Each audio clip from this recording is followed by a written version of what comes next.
Magandang hapon! Kumusta po? Narito po ulit ang update natin para sa lagay ng ating panahon ngayong hapon po ng May 21, 2024 na kung saan sa ngayon ay easterlies pa rin ang hangin na umiihip po dito sa ating bansa.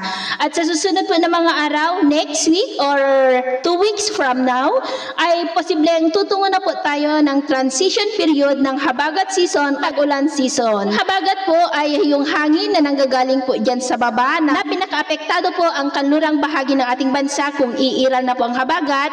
Sa ngayon ay mayroon na pong mahinang daloy, indikasyon yan na malapit na tayo sa tag-ulan season.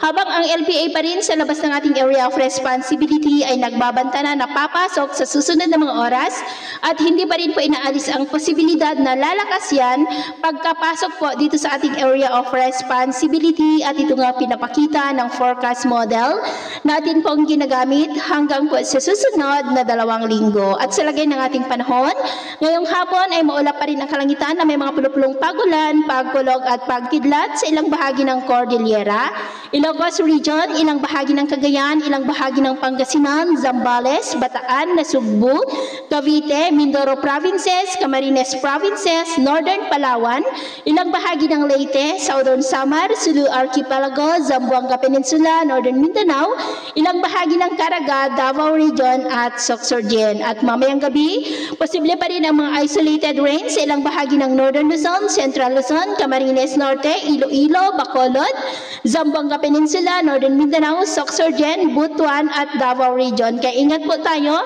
dahil posible ang malalakas na ulan sa ilang bahagi, lalo na po dyan sa may Cordillera.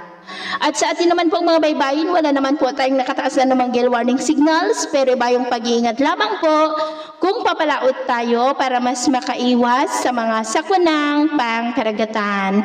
So, yun po ang latest update natin sa araw na ito. At ako po muli si James na nagsasabing, sa kahit anong pagsubok po na darating sa ating buhay, huwag na huwag po tayong mawawalan ng pag-asa. Thank you and God bless!